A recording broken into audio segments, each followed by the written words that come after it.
evening, everyone. Good evening, everybody. Welcome to the April edition of the Ritenour School Board Business Meeting. And at this time, I would like to call the meeting to order. Now that I got everybody's attention. And declare that we have a quorum of the board members. And look for a motion to excuse any members that are not here. I'd like to make a motion to excuse Mrs. Lacey Glover-Jones from the business meeting tonight. Second. We got a motion and a second. We'll call the vote. Ms. Henriquez-Pinblatt? Yes. Mr. Eaton? Yes. Dr. Alvin? Yes. Ms. Lonis? Yes. Mr. Garden? Yes. And I'll vote yes. Moving on, we want to adopt the agenda. I move to adopt the agenda as presented. Second. We have a motion and a second on the agenda. We'll call the vote. Mr. Garden? Yes. Ms. Lonis? Yes. Dr. Alvin? Yes. Mr. Eaton? Yes. Ms. Henriquez-Pinblatt? Yes. And I'll vote yes. Moving on, Pledge of Allegiance. Do we have any volunteers to help us with the Pledge of Allegiance tonight? I heard something. I heard something. It might be easier to go with the bad word.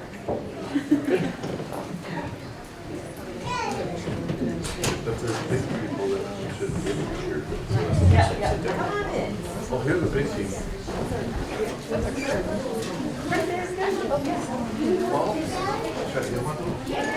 Thanks for being here tonight. You'll just kind of over here, the board will fill in right behind you. Come on, little ones. Let's get our early childhood center kids up here. Come on.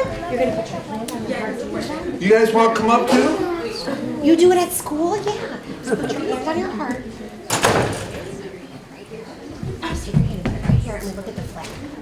Okay, everybody face the flag. Right, put your hands on your hearts. You want to turn around, face flag, sir? All right, and then whenever you all want to start.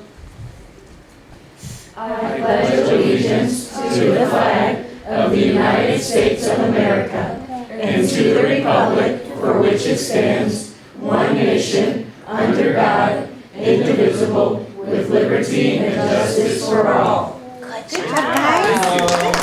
Awesome. Thank you so much. Oh, you guys are so great, wonderful, and everything. You knew every word. They all walked away. They all walked away. Okay. You want a certificate? You want a certificate? Okay, so I'll here. A certificate, real bad. Does anyone else want one?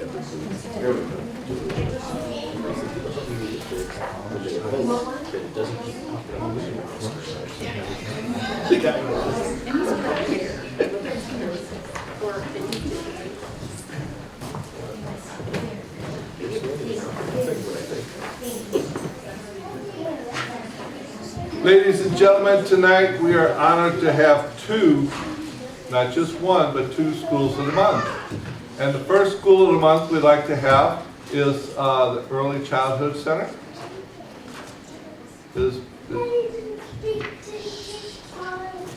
I'm here. You're here? Sorry, I was passing out the things. Can I have all my early childhood students kind of come up? You guys want to come up here? So tonight, I'm so excited to present to you something I'm so proud of in our early childhood, what we're doing this year. And this has been an ongoing theme. Every time I come into team, what team is this? What classroom number is this? Well, we're green team. Green team, and what classroom number is it? 8. And when Miss Jen sees you in the hallway sometimes, what do you always have to tell me? That you're counting to what? 100. Counting to 100. And I always joke around with them that that is well above the standard, and we don't do that. But they insist on it. But every time I come into this classroom, the focus has just been on math, and it's been just exciting. And Miss Allison and Miss Diallo, the teachers in this room, have just really encouraged and cultivated a classroom that really loves math. And it's so fun and exciting to watch as a principal. So I knew as I wanted to share that with you guys because I knew it would be exciting for you too. So I want to introduce my friends that are here today, and I'm going to read their names, and they're just going to wave. Can you guys wave to those people when I call your name? Okay. Johnny. Good job. Wave again. Wave, Johnny. Johnny, wave. Okay. Melanie. That's Miss Melanie. Zuri. Oh, yeah. Josie, Marlon, Mia, Penelope. So they're going to present also in just a minute. So I want to share with you, first of all, how this connects with the equity statement. And I'm Dr. Singleton, and the belief in early childhood, that is equity for our district, for our community, for our future. But the parts of the equity statement that really connect is we will invest and engage students in their learning. And you're going to see so much ownership here by supporting student and teacher efficacy. So mathematics is a core part of the Missouri Early Learning Standards, and it's done through play, investigation, open-ended. There are 5 different areas, and you will recognize these because they're also done in elementary school. We have numbers and operation, geometry and spatial sense, patterns in relationship, measurement, and data.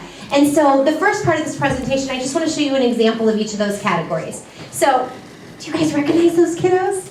This is number and operation. So as you can see, they're already identifying their numbers, starting with basic addition, using dominoes for math. It's so exciting. Geometry and spatial sense. Who is that in that picture? Johnny. Does Johnny build a lot? Yes. Oh, yeah. So that's Johnny. He's I would say a future engineer. He's a builder. He is a builder. He's got. What did he say? He said he builds things that are strong for it. Que son fuertes. He builds strong. Because he's strong. And then patterns and relationships. So this is a student identifying a pattern, completing the pattern in a real play-based, creative way. Measurement. We measure all different things with all kinds of objects. So this is how tall are you in mittens. Data, my favorite chip. What kind of is your favorite chip? Dill pickle, plain, or barbecue? And the students do that too. And so before we get to the thank you part, Miss Allison and Miss Dialma are going to kind of lead a little classroom session so you can see what math looks like at the Early Childhood Center. So you guys can take it away. Okay, we're gonna start with a little song, and let's just get in a little circle right here, okay, friends? I'll grab Melanie. Melanie, come here, baby. Mia, you ready to sing? It goes. Grab a circle. It's time to come in, form a circle, sit together and start our day. Listen and share our voices, for that is our family way. Hey! Okay, I'm last of the circle. Okay. Nice. Board members might have to stand up. Are we a little hidden? Yeah. They're okay. You're okay. I'm okay. Okay. All right, friends. We're working on numbers in order. What are we working on? Numbers in order. Right, Joes. Okay, so we're gonna show them some things that we do. Okay, we're gonna work on our numbers in order. We're gonna start with the first number. What's the first one? 1. Okay, raise a finger if you wanna write the first one. Oh, look at these brave friends. Johnny, can you write the first one? What can we do while he's working? Send him what? Sunshine. Sunshine support. That's a 2. That's a 2. Which one comes first, Johnny? Right here.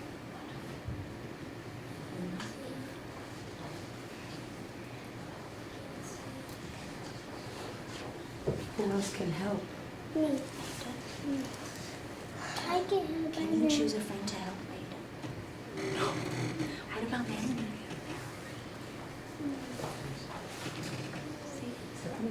Master Melanie. It's like, wait a second.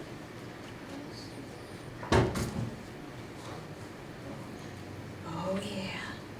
What is that? Johnny, let me help you. Okay. Very gracias, Johnny. Okay, Melanie. This 2 is so beautiful.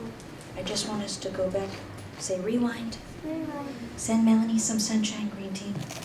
Yeah, Melanie, can you rip one up? Primo. Oh, Zuri, I see that sunshine. See. So we got 1. 2. What comes next? 3. Melanie, can you pass to Zuri?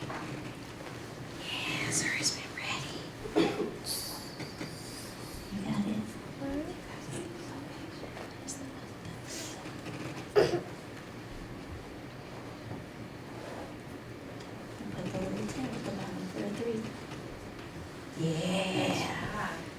Zuri, can you pass to Marlon? Oh, he's got his hand up. People are so brave. Who's still Sunny Sunshine? Penelope's got sunshine. I see you, Mia, supporting. Oh, yeah, Marlon. Oh, that was a confident 4. Okay, Marlon, can you pass to Jose? 1, 2, 3, 4, 5. I love that strategy, Jose. That's a great strategy. Ooh, don't forget the hat. I did do that. Okay, can you pass to... 6. Oh, you got it! Give the 6 a little tail at the top. 7. We have to let her. You got it! Okay, let's come down here to this side, okay? 9. Okay, 1. the 9 right down here. Yeah, we're being so patient. What does patience mean, friends? We wait. We wait, that's right. Okay, Joe, so everyone can have a slice of the pie. I want you to pass to Penelope, okay? Good job. What comes after 9, green team? 6, 7, 8, Keep going. 9, Then what? 10, There we go. Penelope's not Penelope's stopping. on what? 10, She's on the, tell her, Penelope. 12. That's right. Penelope, can you pass to Mia? Mia, Penelope stopped at 12. Johnny, Becky, come sit with me. Oh, the 13 is so small and precise. Yeah, you got it, Mia.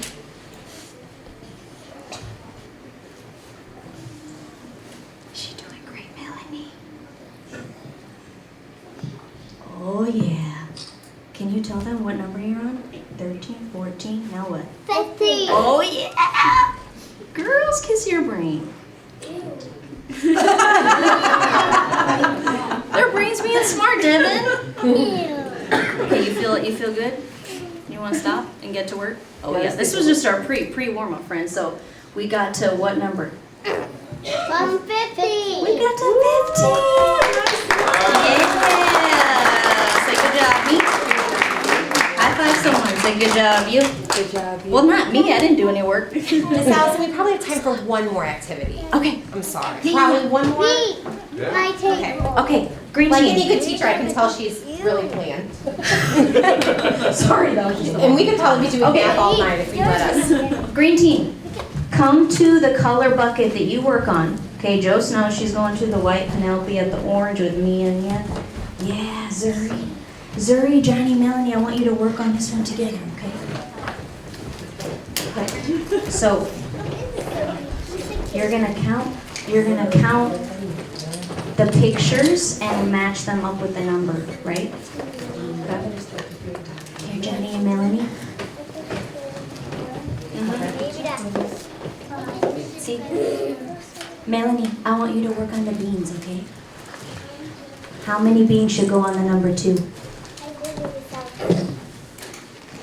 Joe's? So quick. Oh my goodness, Marlon, you're rocking it. Here, Melanie. Ooh, Zuri's counting. Here, Jenny. Count. Match them up. Absolutely it is.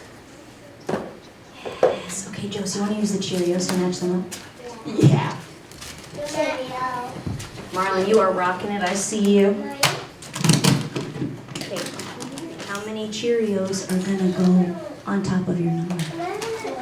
Mm-hmm. Oh, Marlon, you're drawing the dots. That's a good strategy. Johnny, show us. Yeah. That's what we're Yes. Johnny, don't eat. What is 5? Oh, sorry. Yes. You got it. Easy peasy. High five. Nice work. Let me just check. Oh, make sure this is a 4. Let me see. 8. plus 2 equals. This Allison. We got the 3. Melanie with the, Johnny, do you see Melanie with those beans? Ooh, Joe's, that's looking so good. How do you know this is a 5? Correspondence, you can see number identification. Man, is that an 8 plus 3? She did 8 plus 3. She got 6 plus 1 is 7. Wow. Marlon Rocket, ow, you feel proud? You want to use Cheerios like Joe's? Hey,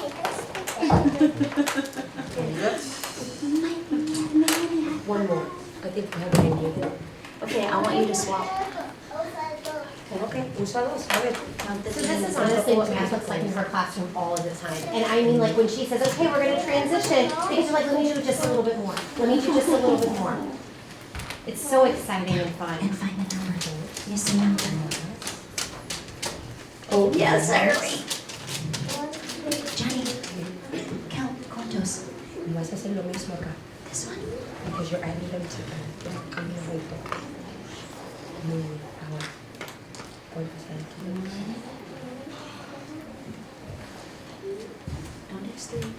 Trees. Una vez más. Trees. While they're finishing up, does the board members have any questions? Does anyone have any questions for our team? Penelope, go. I'm so proud of them. I love it. I love it together. They have so much fun. They have so much fun. This class did create something for the board members. You know, I can't help myself.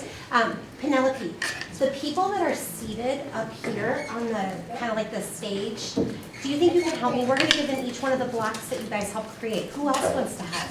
Me. Okay, can you give one? And then Marlon, you want to give one to one person that's sitting? Johnny, can you give one to one person that's sitting? She's gonna finish 8 plus 3 and then she's gonna pass something out to you. Thank you. Thank you. Thank We want to you, make sure sir. everybody gets one. There you go, Mr. Charles. Thanks, sir. Thank you very much. Miss.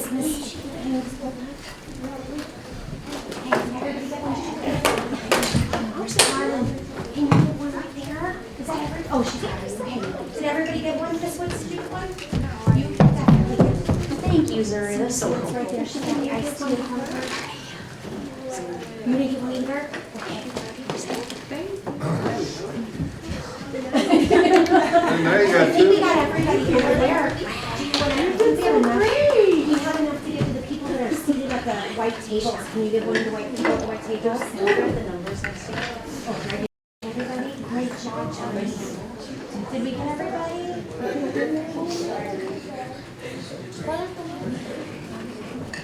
Dr. Singleton, this was excellent. So, board members, I love math from Penelope. What did we get on our signs? Oh, did I? I love math. I love math from Taylor.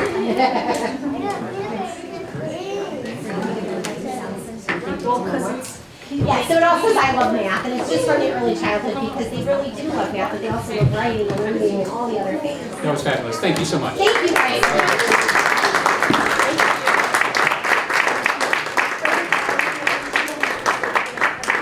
Before all the parents leave, we want to recognize you, so raise your hand. Absolutely. Your parents, grandparents.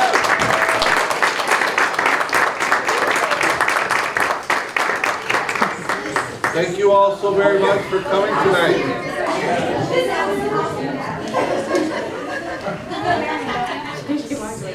We're just going to take the microphone with us. Thank you, Karen, so much. You want this? Oh, you go. Want that? Dr. Singleton, thank you. All right, why don't you just kind of run this way? Okay, Ritenour Middle, you're next. All right, good evening. I'm Angela Chapman, Principal of Ritenour Middle. Thank you for the opportunity to share with you this evening. Ms. Chapman, can you wait just 1 second? Absolutely. I want to make sure we can hear everybody.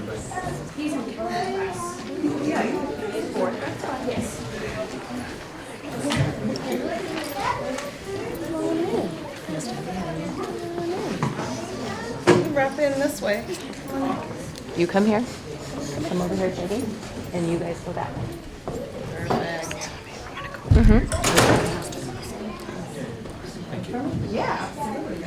right, so I have 13 amazing Ritenour Middle School students with me. I have Amy Minster, Audrey Brown, Emmett Brown, Nevaeh Weber, Iris Johnson, Emily Rodenberg, Gracie Atkins, JD, Evelyn Dury, Trinity James, Alyssa Clark, Sal Bono, and Quanaya Jones. So thank you all for being here. And they're just going to share a little bit about all of the ways that we have different leadership opportunities and clubs at Ritenour Middle School and some exciting new things that we are doing this year. And I'm going to walk the microphone down here. Hi. Students identified by their teachers as leaders work with the counseling team to represent their grade level and plan for school body events. Their student leadership team gives new students tours, hosts spirit days, sells candy grams, and hot cocoa for fundraisers. The leadership students partner with the Overland Community Center to serve lunch to the seniors throughout the year. Students help facilitate small groups during our 5th grade transition days, as well as assist families during 5th grade welcome to RMS event, which happened last night. NJHS is a group of outstanding students who are allowed to help better their community, school, and peers. NJHS students tutor their peers, organize charity events such as helping organize school supplies for teachers, and also sell pride stickers for Pride Month and RMS. NJHS also supports our school by hosting some dances such as the Valentine's Day Dance and helping with the concession stands. They decorate the board with the current month's DEI theme. The NJHS team works together to put out work to help inform others. We raise all the money ourselves in NJHS and put it to good use. We are a very strong team, and we are role models to other students who are interested in being involved in the future. The Ritenour Middle School kept its tradition of leading the district in donations for the Ritenour Co-Care Food Pantry, collecting the second highest number of items. Our student leaders have run our parent engagement events. They hosted games during our fall family game night and will host stations during our spring event on April 25th. All core content classes completed a minimum of one cross-curricular project prior to winter break, and another will be done before the end of the school year. This is an effort to move our school toward our more authentic learning opportunities which offer real-world experiences. Many contents have taken this initiative and gone above and beyond designing even more projects such as a living museum, designing our chicken coop, building our chicken coop, and now building raised garden beds. RMS students and teachers are taking our proficiency skills and finding ways to show proficiency across content areas and what ways to engage students in hands-on learning. We raised our hens from baby chicks at 3 weeks old in the classroom brooder and moved them to the courtyard about 7 weeks old in the starter coop. We have the following breeds: blue lace wyandottes, barter rocks, French black Pomeranian, and buff orphans. We lost one chicken back in January to a hawk and one last weekend. However, we have made adjustments to the courtyard with Mr. Wiggles, our live scarecrow, and securing them in the large hoop that the PLTW class is making over the weekend. McChicken and Cornflake, may they rest in peace. They will forever be remembered as our little fighters. They are up in heaven watching down on their little sisters. These are some of the basic chicken facts that we've learned so far about chickens this year. Chickens have way better color vision than humans. They bathe themselves by covering their bodies in dirt, and this also cools them down in the hot summer weather. They can memorize your voice, posture, color, hair, and skin, as well as your style, especially the chicken tender caregivers. They know us very well.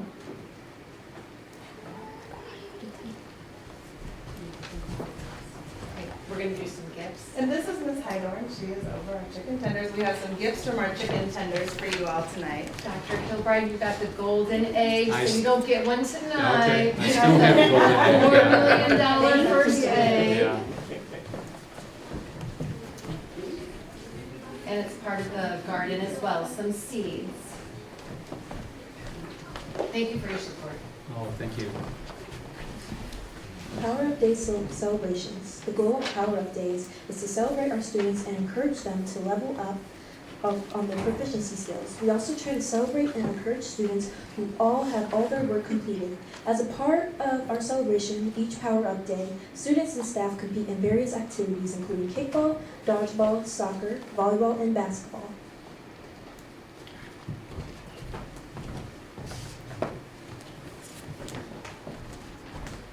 Students in all 3 grade levels who had 90% attendance and no referrals first quarter went to Edison's Entertainment Complex. Students with at least 95% attendance all year will be going to main event tomorrow.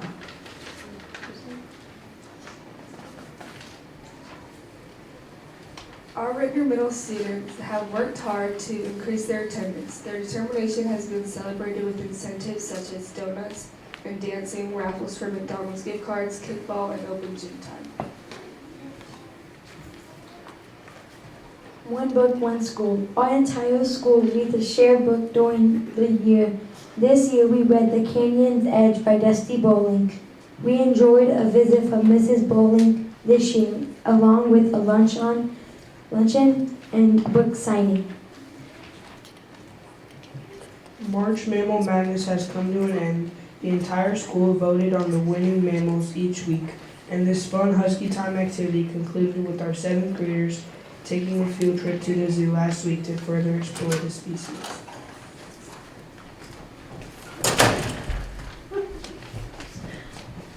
Every student is valued. Husky Time Clubs.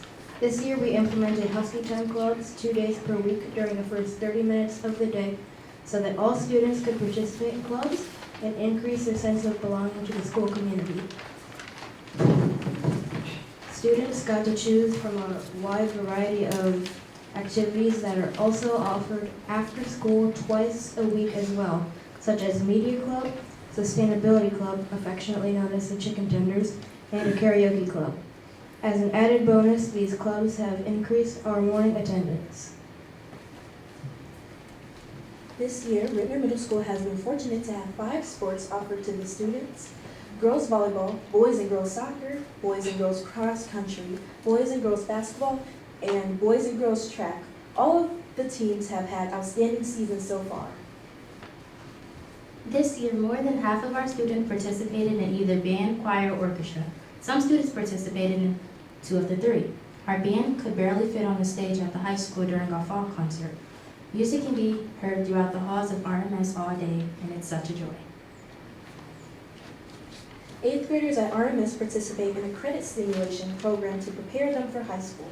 High school equals 4 years, while 8th grade equals 4 quarters. For example, students who pass all their classes in the first quarter become sophomores, and students who pass all their classes in the second quarter becomes juniors. Students who fail a class can participate in credit recovery by completing assignments to improve their grades. At the end of the year, graduates will participate in a special ceremony and celebrate at the park.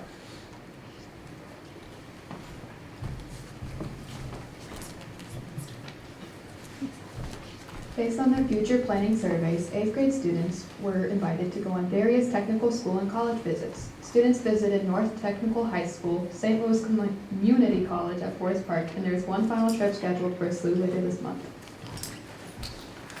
One last comment from the chicken tenders. What they have learned from chickens. Having chickens at our school is wonderful. Our RMS chickens have honestly been the best part of my day every day. They have taught me how to be more responsible and helped me out with my leadership skills. The chickens have helped me to learn how to farm and helped me with my leadership skills. Thank you. That was our compliment. There you go.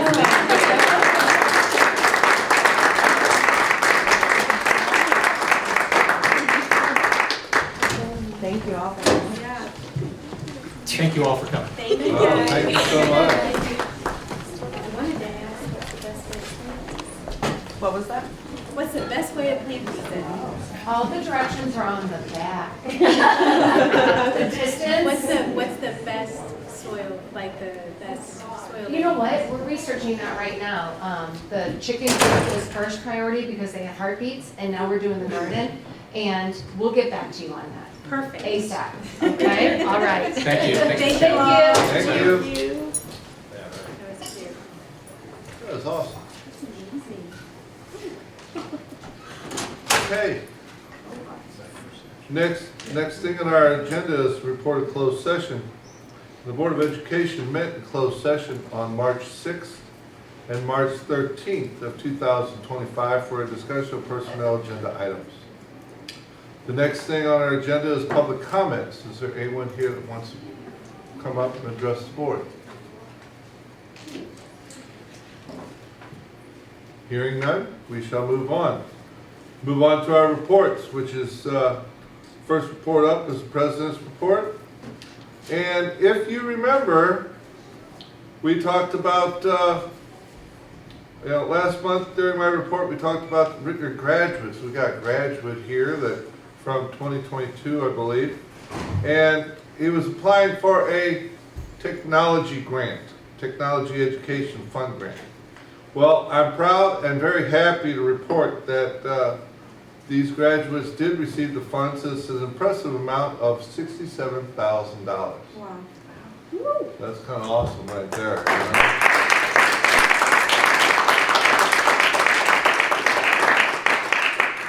Nowadays, just getting your grant is an accomplishment. The grant will be used to fund Connect, an online platform developed by the 2022 Ritenour graduate Fortuna Kadama and his classmate Kobe Uko. Oh, I got that right. Connect is designed to link current Ritenour High School students with successful alumni in their prospective career fields. The program is already being used at the Ritenour High School, and we really couldn't be any more proud of these two very intelligent, very incredible guys and their commitment to giving back to the Ritenour School District and the Ritenour students. I'm happy to share this news with everyone, and we especially thank and congratulate Fortuna for his excellent presentation and for all his hard work he has put into this project. And I'm sure somewhere in the future, not too far distant, we probably will see him on the front of Fortune magazine. I would think so, Young man, stand up and take a bow.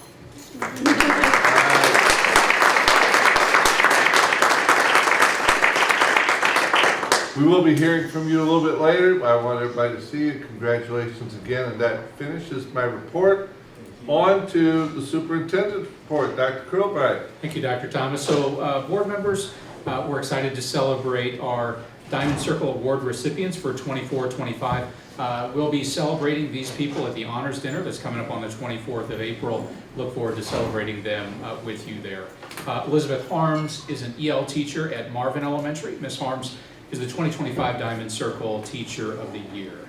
Alejandro Tagle is a district maintenance professional. Mr. Tagle is the 2025 Diamond Circle Employee of the Year.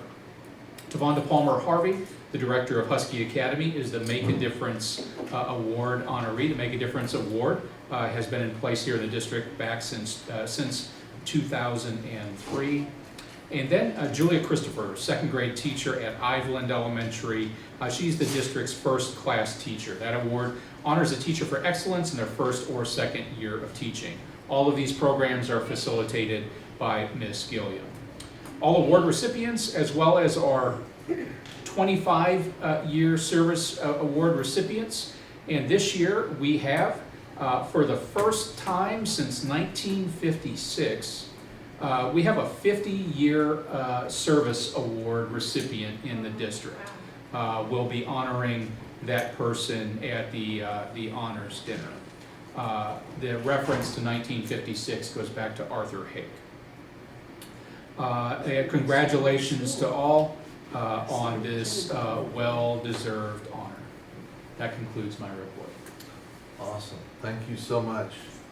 Next report is from our student representative, Ms. Alizana Smith. All right, so I would just like to say thank you for the opportunity to serve. I really enjoyed going to the Kansas City trip, and especially the food in Kansas City. The barbecue, that baked potato, I loved it. And it's also been such an amazing opportunity to have an impact in my role, which will continue to have an impact on future generations, which is having a new graduation system. And then I also gained significant public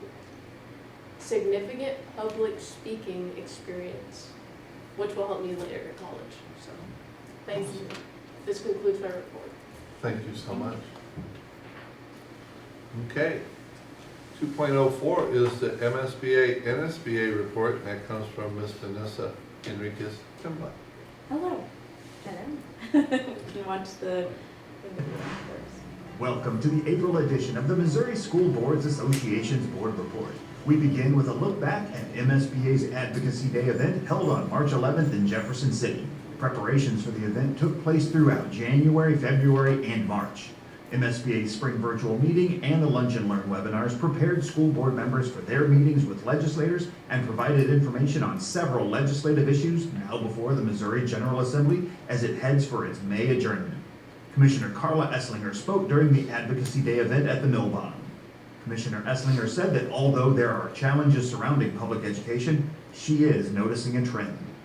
The uptick that I'm seeing across our state is that we're getting more people in prep programs. We're seeing more attention of our teachers. We're seeing our attendance rates starting to come up. But there's some really good stuff happening in the state of Missouri. You guys are knocking it out of the park. And here's my challenge to you. Please, please, please get loud. Very loud about the successes you're having, the work that you're doing. You're not ignoring the problems. You're still going to work on attendance and absenteeism and teacher shortage and whatever else you've got to do. But when you've got stuff that you're thrilled about, makes your heart proud, and makes you really, really happy about doing your service to your communities, get loud. Tell everybody. Tell them twice. Tell them 3 times. The Carter D. Ward Excellence in Advocacy Award was presented to Mary Graper of the Wright City R2 School District Board of Education. This award is given annually to a past or present board member who has excelled at advocacy. Mary stressed the importance of ongoing advocacy for public schools. Advocacy isn't just for Jefferson City. It's something we need to do every day in our own communities. If you don't stand up for public education, the strong foundation we've built for our kids and our communities and our state will start to crack. Advocacy Day also included the Student Showcase at the Capitol, where students from school districts throughout the state were on hand to discuss and demonstrate innovative programs in their districts. A special thanks to the Jefferson City social media program for attending the showcase and for helping out with documenting the event. What do you hope that the legislators and representatives walk away with feeling about your program today? I hope they take into accountability of how passionate our school is with just trying to help focus on getting more teachers out in the world and really just helping us in general with college credit, helping us find the right path for us. Make plans now to attend MSBA Summer Summit June 16th through the 18th in Branson at the exciting new venue for this year, the Hilton Branson Convention Center on the Landing. Join school board members and leaders from across Missouri to learn about emerging trends and hot topics in education. The summit's general session features Jean Becker, who was President George H.W. Bush's Chief of Staff for nearly 25 years. She's the editor of Pearls of Wisdom by Barbara Bush and the New York Times best-selling author of The Man I Knew. Her latest book is Character Matters and Other Life Lessons from George H.W. Bush. Also, be sure your board is represented at the June Delegate Assembly to be held in conjunction with the Summer Summit. Delegates will be electing state officers for the coming year at that meeting. Registration information for the Summer Summit is posted on the MSBA website. And last but certainly not least, if you are elected to your school board for the first time this month, welcome to school board service. Missouri law requires all school board members to receive 18 and a half hours of training within their first 12 months of service. MSBA's new board member training fulfills this requirement and provides the foundation for becoming an effective board member.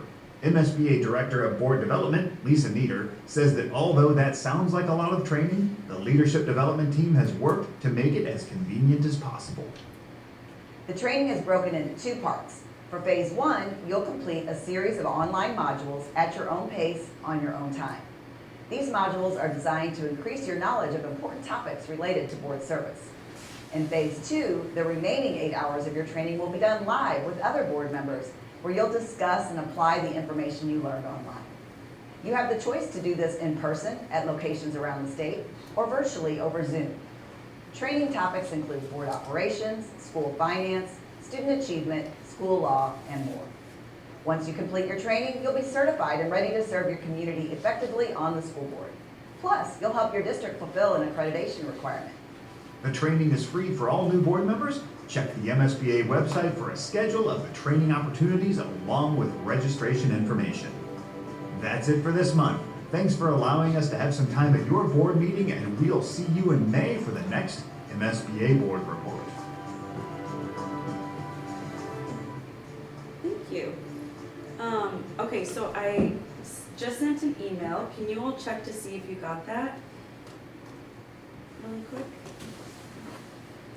In your board email. DeQuinda, I CC'd you on it, and Dr. Gilbert, I CC'd you as well. It's not coming through yet.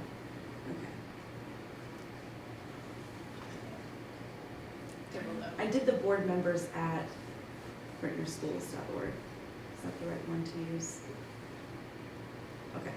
Well, hopefully this comes through before the end of the evening, because I think it's important to hear about legislative updates from other organizations that are working for all kids and are also advocating for some similar priorities that we have in the district. So what I sent you was a registration link for Kids Win Missouri. They're a wonderful organization that was also lobbying on Child Advocacy Day, which again, a lot of their advocacies for early childhood,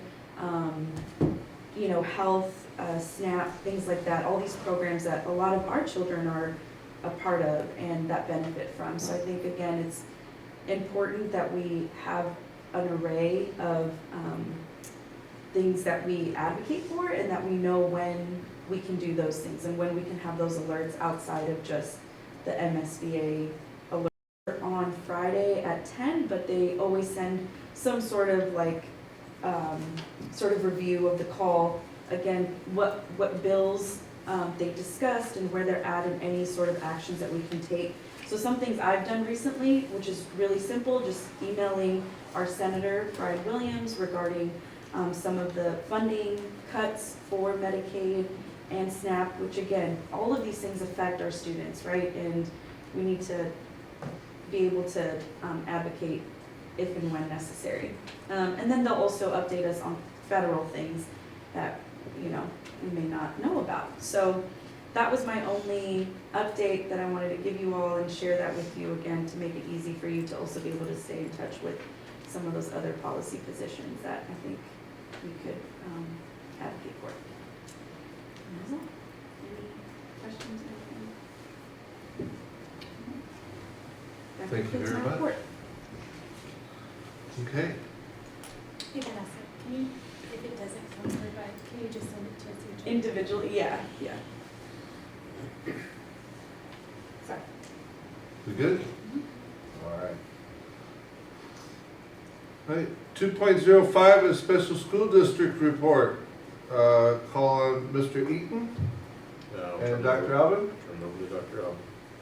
Nothing really to report on this go, except for the fact we are going to be having our next governing council meeting on the 2nd of June at 7 p.m.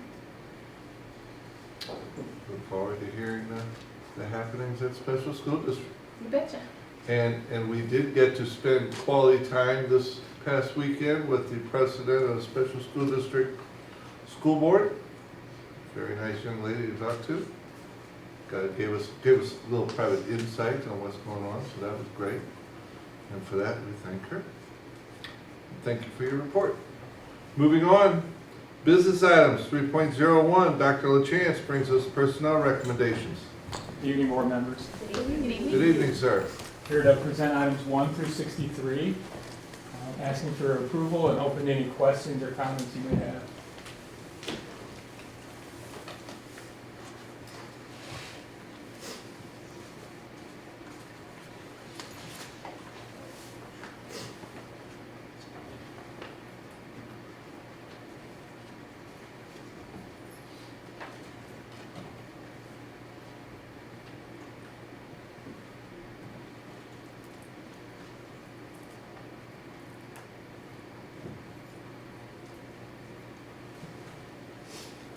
a motion that we accept personnel items 1 through 63 as presented. Second. We have a motion and a second. Are there any questions, comments, or thoughts? I just had a quick question. Go ahead. So how many positions are still kind of open before the beginning of the next school year? Or are we starting to catch up and we're doing pretty good? We're starting to catch up, but we do have several elementary positions that we're still working to fill. We have some recent positions at Higg Middle School that we're working to fill and anticipating potentially a few more vacancies. The high school has several openings that they have interviews scheduled for, and they're wrapping up. We're looking pretty good in most levels except for the elementary level. Awesome. All right, well, let's call the vote. Ms. Henriquez Pimblett. Yes. Mr. Eaton? Yes. Dr. Alvin? Yes. Ms. Lonis? Yes. Mr. Gordon? Yes. I'll vote yes. Thank you, sir. Thank you, board. Keep doing what you do. You're doing great. Thank you. All right, next up, 3.02 is our Connect program presentation, and we call again Mr. Fortuna Cadama. How you doing, sir? Okay, how about you? Wonderful. Yeah, how have you been? Just waiting for you to tell us all about this wonderful project you got going on. Perfect, I'll get started. All right. So first, with Connect, we want to give every single student an equal opportunity. That's how we go back with the equity statement. Now let's get into it. So, our mission at Connect, it's always been to empower students through a platform they see similar to what they have now. It's almost like a social media for them. We want to build make sure they have career growth before they ever even hit the workforce. We're introducing them to high school, we're introducing them to colleges and employers to get to build their own personal identity. And one thing we always prioritize is safety. Ahead of anything else, we always prioritize safety. Every single alumni who's brought on there, they go for a background check. As well as we also have a strict one-strike policy to just make sure that everyone's completely safe. Next up, as you announced earlier, we did win the ITEF grant. I can explain what ITEF is. So ITEF is a fund that is here in the St. Louis area for people who are innovating in the world of education. So the total grant, we were able to receive $67,000 in funding. But what's more important is we delivered one of the best presentations they had in 20 years. I wanted to say thank you to Kilbride for taking time out of his day to be there for the presentation. What this means for Ritenour is as Connect continues to iterate and we build on top of it, Ritenour will never pay for Connect again. So it will always be free for Ritenour. These are some of our top moments since we've launched. The top corner right there, that was Miranda Martin. So she's an UMSL right now. She's a class of 2021, and she was letting students know on the platform that, hey, UMSL has a scholarship that's giving a full ride. Barely anyone applied. Please apply while it still can.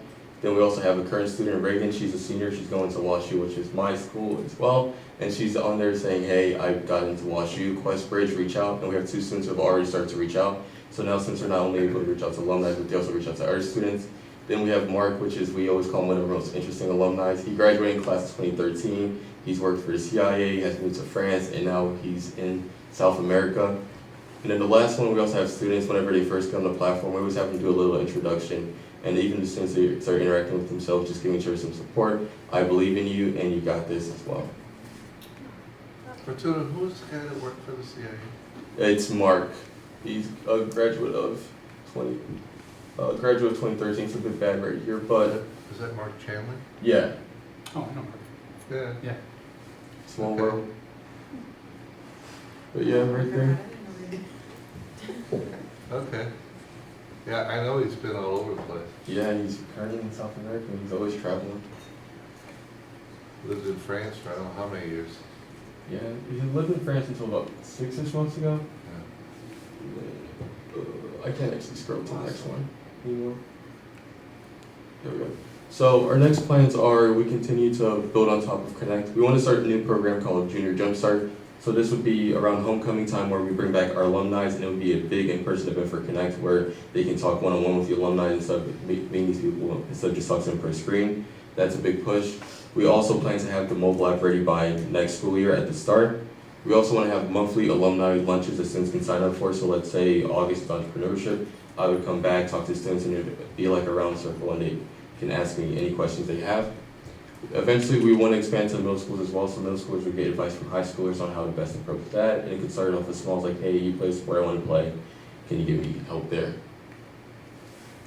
Last time I came to the board, I asked the question, what are some problems in education that we could fix? And we've been close to talking with the board. So one of the problems we heard about were that as new legislation is passed on, it's almost a full-time job for you to constantly watch. So we're here trying to help. So this is our dashboard that we're making. So as new laws happen on the federal, state, and county, you would be updated here. It helps us stay within compliance. It also would have tasks here. So, and we're gonna add as well as new grants that we're eligible for would be on here as well. And the best part is we're giving it to the Ritenour board completely for free. You're spoiling us. And then, as always, thank you for taking time out of your busy days to allow me to present. Thank you for supporting us along the way, being the first school to support Connect. As updates on that, Connect is not only in Ritenour school districts, it's in Jennings, Maplewood, Richmond Heights, and it's planning to go to Clayton High School as well in the next few years. We're also in a school in Toronto. So thank you for believing in us first and foremost. Amazing.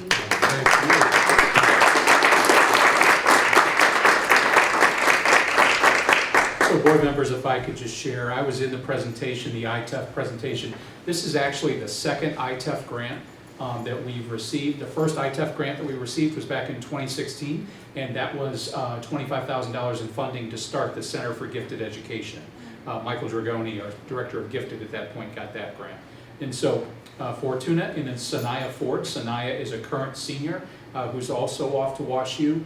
They presented to the ITEF board, which is a high-powered board of people. And as Fortuna said, all 6 members of the review committee said it's the best presentation that they had received in the last 20 years. So kudos to Fortuna, his whole team, not only for innovating, but for also bringing so many Huskies along with him for the ride. Thank you, Fortuna. You're doing great work. It would be possible by your support. Just appreciate it.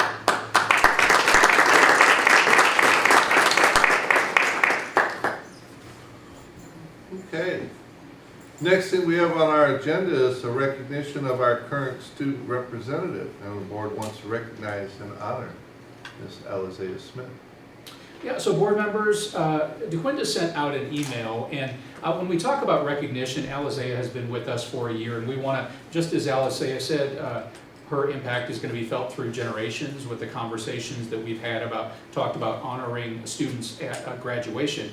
We want to start a new tradition, and that is to recognize the outgoing student representative with an acrostic. And so board members, if you don't know what an acrostic is, now you do. DeQuinta sent that email out to you to describe the acrostic, and also you've got a pencil with each letter of Alizea's name. So when it comes to your letter, would ask that you stand up in your place, show your letter to Alizea, and share what's on your mind and your heart with her. So I'm starting. I've got Lisa. Lisa passed along her comments to me.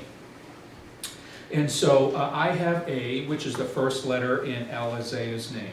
So Alizea, although your time as student rep for the Ritenour School District has come to an end, mark this off as one of many accomplishments. So although an accomplishment. As you go into the next phase of your life, I encourage you to tap into your natural ambition, stay authentic while achieving your goals, and know that we appreciate all that you've done for us and for the district. Thank you.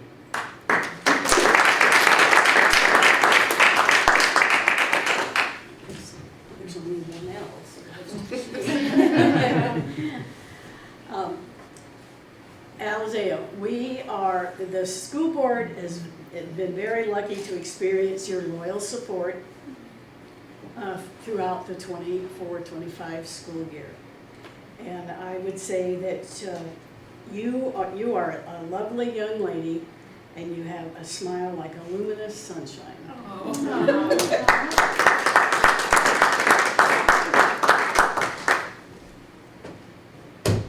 I got one of 4 A's. So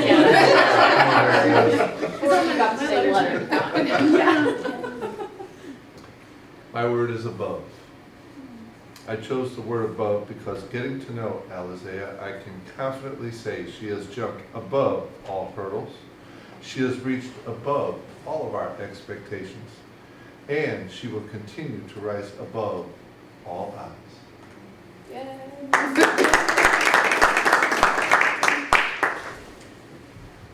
I got the easy one.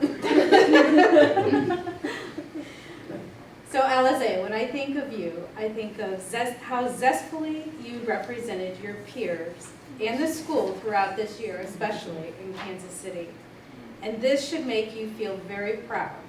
Continue to grow with amazing characteristic as you move into your next journey, zigzagging through all those opportunities with zest, zip, and don't forget to add a little bit of zany.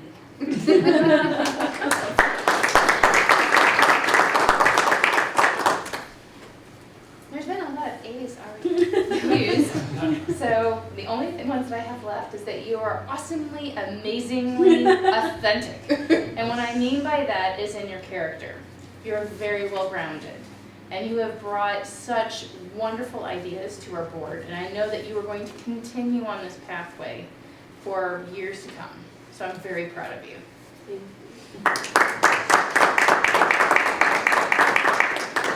Why?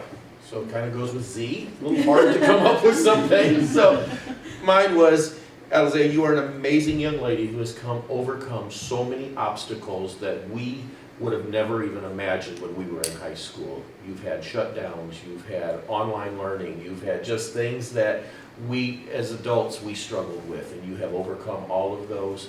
You keep your head up, you're going to do amazing things throughout the rest of your lifetime.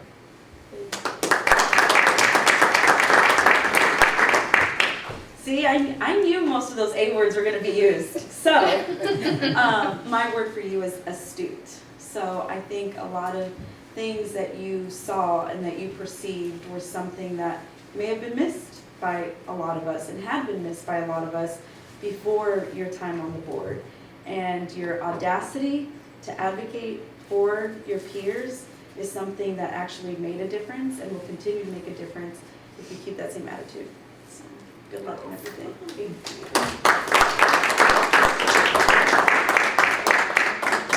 So board members, Alizea clearly has had an impact on us.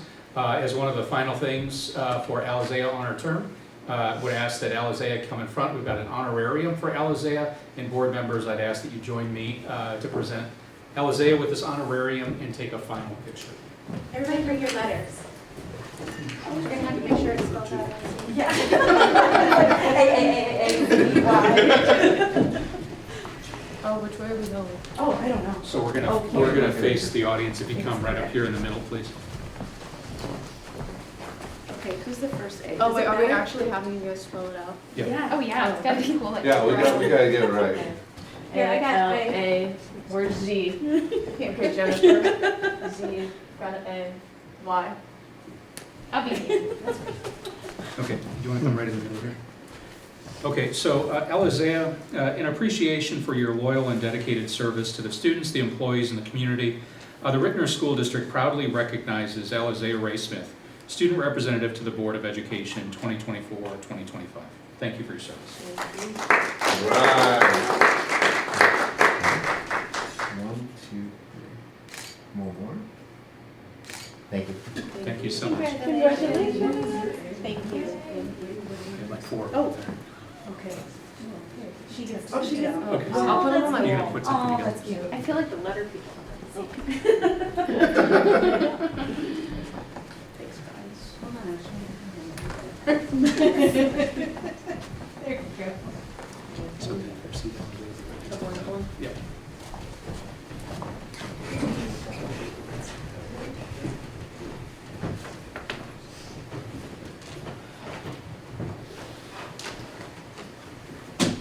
So now, the next thing we have is our student representative appointment for the next school year. And that student would be Miss Reagan Beverly. So Reagan, you're welcome to come up in front of the board. DeQuinda is going to administer the oath to Reagan. Hi Reagan, how are you? I'm doing all right. Thanks for being here tonight.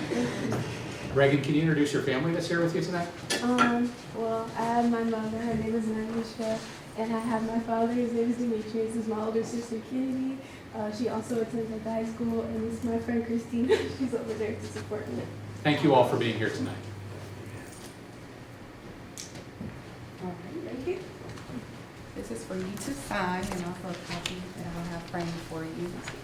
So you'll sign both copies after we do the oath of office, okay? So if you like, you can put your hand on your right hand on your heart, and then you'll repeat after me, okay? I do solemnly swear that I will support the Constitution I do solemnly swear that I will support the Constitution of the United States and the Constitution of the State of Missouri, of the United States and the Constitution of the State of Missouri, and that I will faithfully and impartially discharge the duties and that I will faithfully and impartially discharge the duties of student representative in and for Ritenour School District, of student representatives in and for Ritenour School District, County of St. Louis, State of Missouri, County of St. Louis, State of Missouri, to the best of my ability, to the best of my ability, according to law, so help me God. according to the law, so help me God.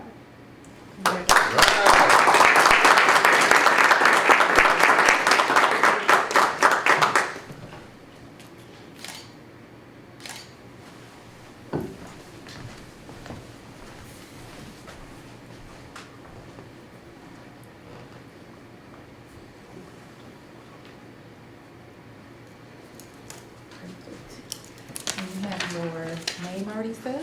You can have a seat in here. Congratulations. Welcome, Reagan.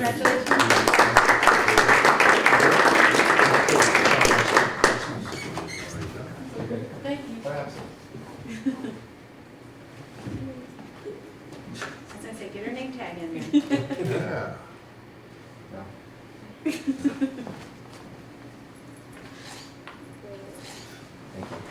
Autographs now, yeah. Reagan, welcome to our group. Thank you. I hope that she gets a laptop, tablet, and we'll get all that squared away for you. Dr. Rich will take care of you there. Thank you so Okay. much. All right, welcome aboard. The next item on our agenda is the unofficial, official election results. For that, we turn to our board secretary, Glenda Woods. Thank you. So the district was not required to hold a school board election this year. 2 seats were open for election and 2 candidates filed to fill the seats, Ms. Jennifer Lomas and Dr. Stacy Adam Wilson. For 3.06. It's time to administer the oath of office for our returning board members. So you're up.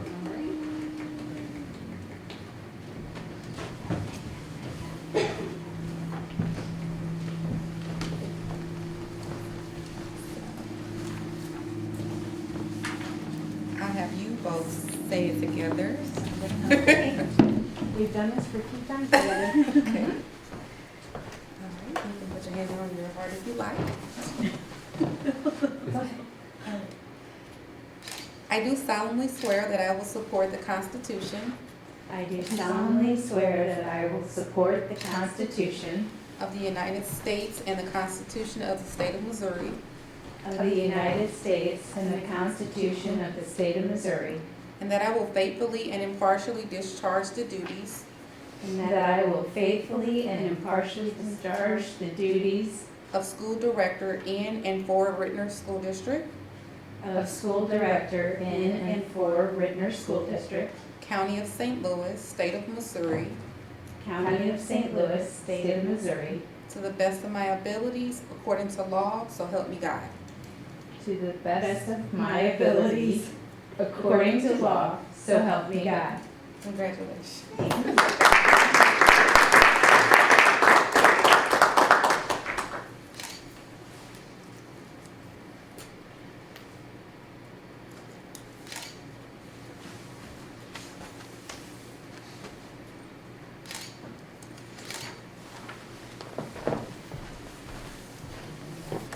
Thank you.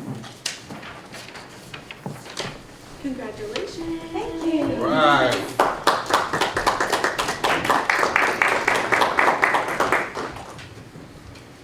Ladies and and gentlemen, the agenda item 3.07 is the reorganization of the Board of Education. This happens every business meeting right after the April election.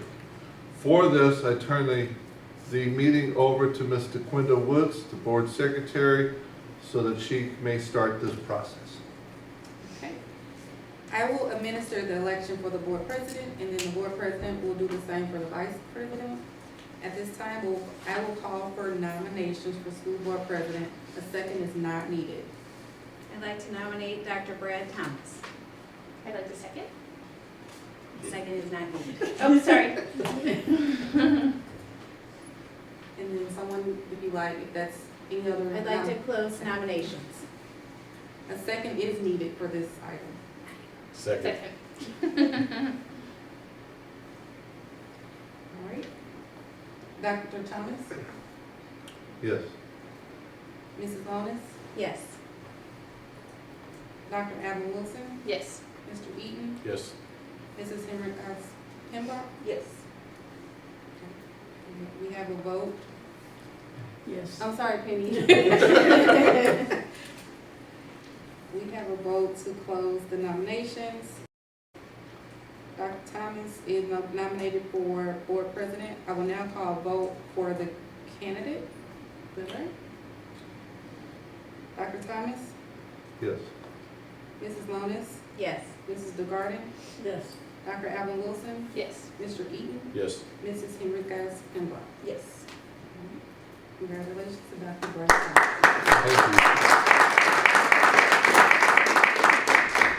Thank you all very much.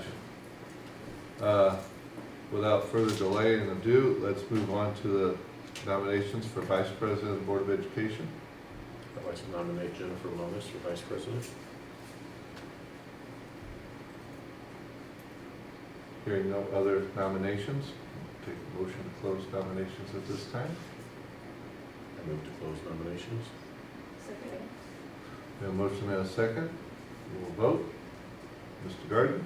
Yes. Ms. Lonis? Yes. Dr. Alvin? Yes. Mr. Eaton? Yes. Ms. Henriquez Pembroke? Yes. All right. Nominations are now closed. We will vote on the nominee. Nominee is Ms. Jennifer Lonis. And without delay, we'll vote on that. Ms. Henriquez Pembroke? Yes. Mr. Eaton? Yes.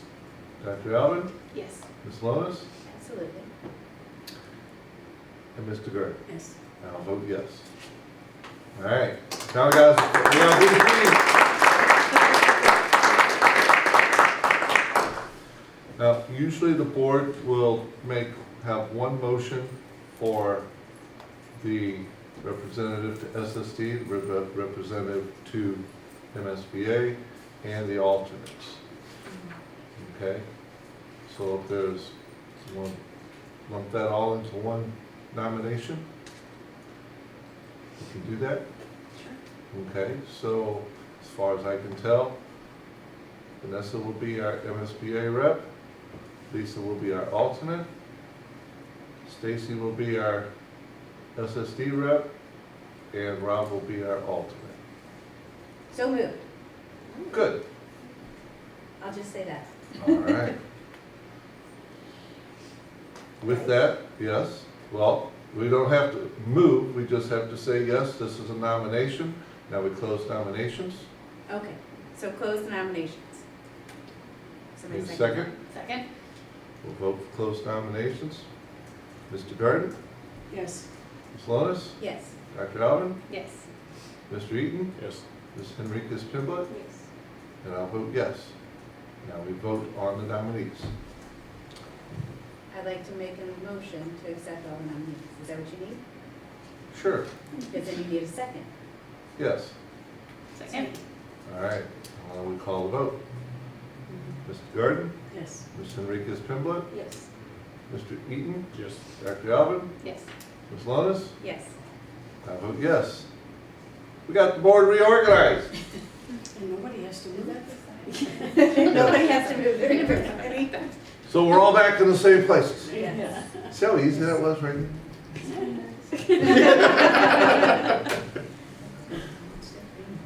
All right, Now, because we have a new board member, we have a new board member over here, we got everybody else here, we're gonna take a brief recess, get some pictures taken, say congratulations and everything like that. Thank you all very much for this honor. This is an honor to lead the board. I tell people I get to run a couple meetings a month and the hard work gets done by him, but we know it's a team effort. So let's take a 5-minute break and then we'll come back and we'll continue. Thank you. Okay. The next item on our agenda is 3.09, which is the open enrollment resolution. For that, I'm going to turn to Dr. Kilbright to go through that with us.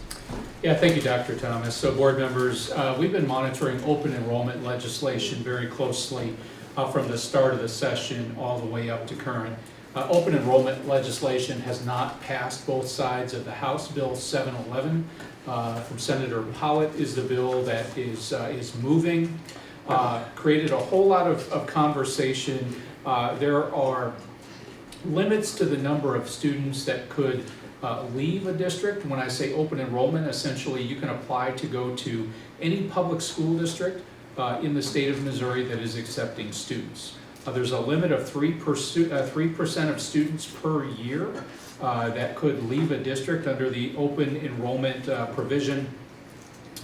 There are criteria that would prevent a district from accepting a student through open enrollment, such as if a student has 2 or more suspensions in the year prior, that student is ineligible from transferring to another district through open enrollment. There are also provisions in the bill that have to do with special education, specifically the costs involved with providing a free, appropriate public education for students with disabilities. There's much conversation that's happening right now around the responsibilities for that. For those reasons and many others, public school districts in the state of Missouri are adopting a resolution in opposition to open enrollment, and that's what I'm presenting to you this evening and asking for your approval. So what's loaded into community is a Board of Education resolution opposing legislation regarding open enrollment. At this point, there is not a district in St. Louis County that has come out in support of open enrollment. There are some districts that have not signed a resolution opposing yet, but I want us to be a district that does do that, that comes out, passes a resolution in opposition. Resolution language states, whereas the Board of Education has resolved to focus resident taxpayer resources upon the education of students who reside in the district, whereas no credible research shows that open enrollment improves student achievement, and whereas open enrollment will result in a significant adverse financial impact on public schools. Therefore, be it resolved, Board of Education of the Ritenour School District resolves to oppose any legislation providing for open enrollment in Missouri public schools of non-resident students. That's what I put before you this evening. Can answer any questions. I'm sorry, what did you say about other school districts have not done this? Other districts have, not every district in St. Louis County has approved this resolution. Not aware of a district that has come out with full-throated support to say, yes, we will be accepting students through open enrollment.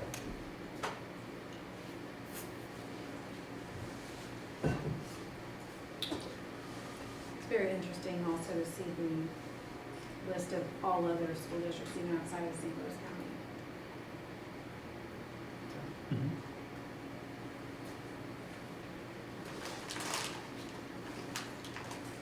So if there's no other questions or thoughts, it would be time to entertain a motion. I'd like to make a motion that we approve the open enrollment resolution as presented. Second? We have a motion and a second. Are there any questions on this resolution? If there's not, I'll call the vote. Mr. Gardner? Yes. Ms. Lonis? Yes. Dr. Allen? Yes. Mr. Eaton? Yes. Ms. Enriquez Pinblood? Yes. And I will vote yes. Thank you, board members. We'll have this resolution updated for Dr. Thomas's signature tomorrow. Thank you for your support. Okay, thank you. Next item is our construction update. We call Mr. Michael Smith, Director of our Operations. Good evening, Michael Smith. Good evening, everyone. How we doing? I'm great. Nice.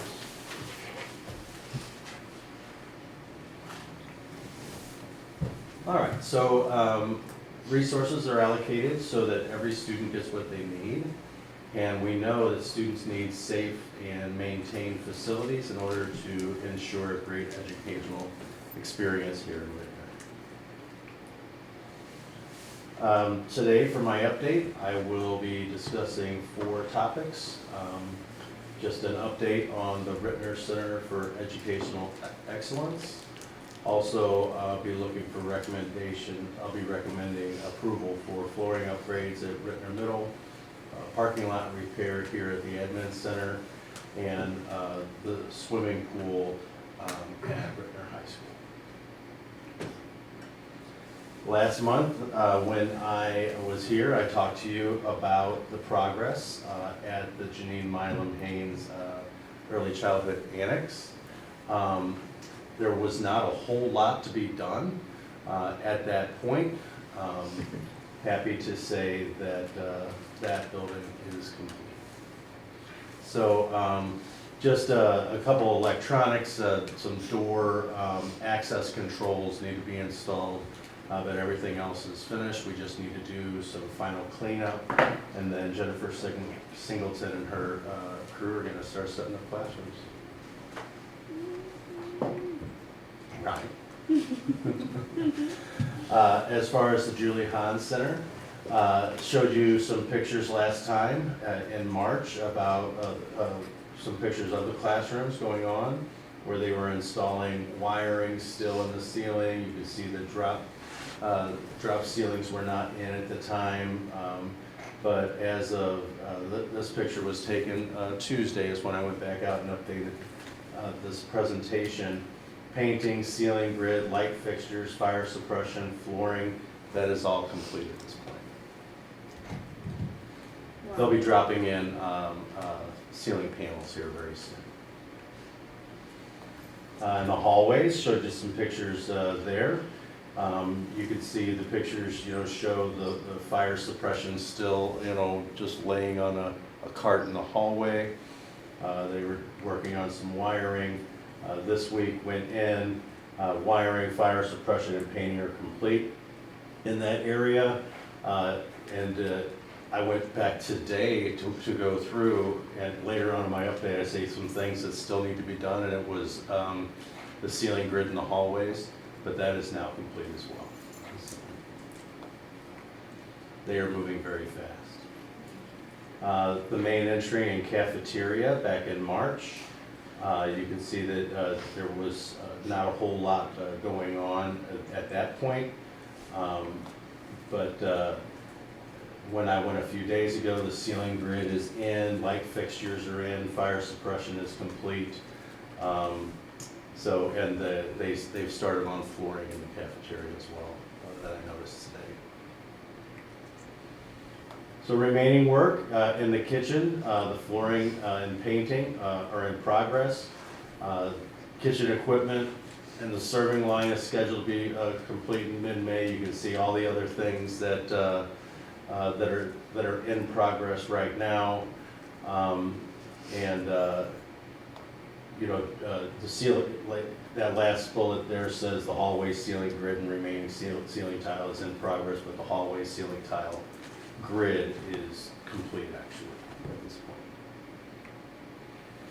Also, flooring in the halls will continue to be moving on. Drinking fountains are in progress. Restrooms are going to be completed very soon. And you can see all the things that are going to be completed when we get into May.